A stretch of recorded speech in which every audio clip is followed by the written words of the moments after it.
They are making a difference on 938 Live. World First Aid Day is coming up this Saturday, 13th of September, and it's a time to remind the world that first aid saves lives. Stephen D'Souza will most certainly attest to this, as he's been a Singapore Red Cross first aid instructor since 2004. He'll be receiving his 10-year long service award this year. I asked him where his passion for healthcare started. My passion for the healthcare started way back when I enlisted for my national service in 1978, January 17 to be precise. And I went through my basic training, and after 3 months I signed up for the combat medical orderly course because I wanted to be a regular, because at that time they were going around all the camps and trying to get new recruits to join the army. So I volunteered myself and I went for the combat medical orderly course. And after a total of 5 months training, I was held back to become instructor for the School of Military Medicine and to conduct training for recruits. So from there, my interest grew, and when I completed my contract service, about 5 years, I joined nursing. So which part of it was it that intrigued you or got you interested? Was it the helping people part or was the medical part? The helping people part, and of course the fact that I could do something more with my life. So becoming a combat medical orderly sparked my interest to pursue a career in nursing, and also my love for meeting people and to impart knowledge in training. It was either doing nursing or the other part that I like, training to become a teacher. Yeah, so I think the Ministry of Health were more aggressive in their recruitment campaign. So I joined, because in nursing it's a female-dominated profession. So being a male nurse is one of those rare things in those days. Well, you're definitely helping people both through nursing as well as through Red Cross, because you'll be receiving your long service award, which is 10 years this year. So within, these past 10 years of service, what would you say are your top 3 lessons, for example, that you'd want to pass on to the next generation?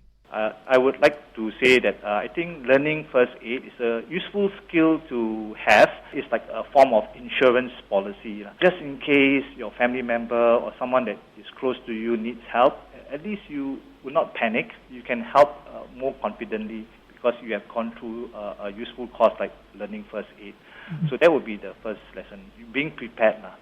And the second thing that I would like to say is also, as a first aider, we want to give help in the most fast and efficient way by being more aware of time, because time is crucial.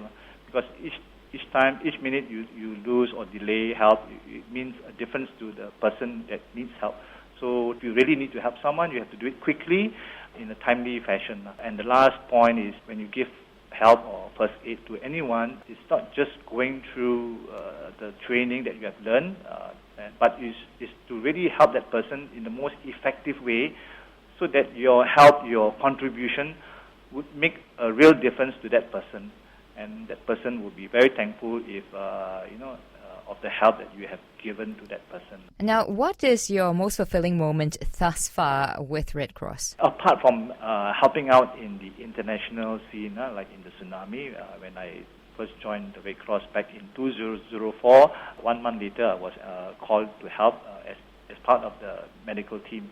But I think the most fulfilling would be when we do first aid, when we teach first aid, I have participants and former trainees that will call me or send me thank you cards to express their gratitude of the lessons that they have learned. And sometimes they also go to the extent that they have actually applied the skills, maybe for a person who has fainted or, simple help. So that actually made them very happy and fulfilling that they have actually done something. So the skills was quite relevant. And then they will be so excited to pass on this to me and to say that thanks. And I think one recent case is a group of trainees that I conducted first aid training, and they were so appreciative of the fact that I helped them conduct training, and they felt very appreciative. They invited me for lunch, and just recently, last month in August, early August. And because I was not available at that period, so I had to forego the lunch. And they actually reminded me, okay, when can I meet up with them so that we can have lunch together. So I think it's very fulfilling when you have trainees who appreciate your lessons, and they want to show this in this form of gratitude, and they want to be friends rather than just participants in the course. So awesome. that is what I find very rewarding. And that was Stephen D'Souza, one of Singapore Red Cross's first aid instructors, and he'll be receiving his 10-year long service award this year. This has been They Are Making a Difference. Thank you for tuning in. I'm Daphne Lim. They are making a difference on 938 Live.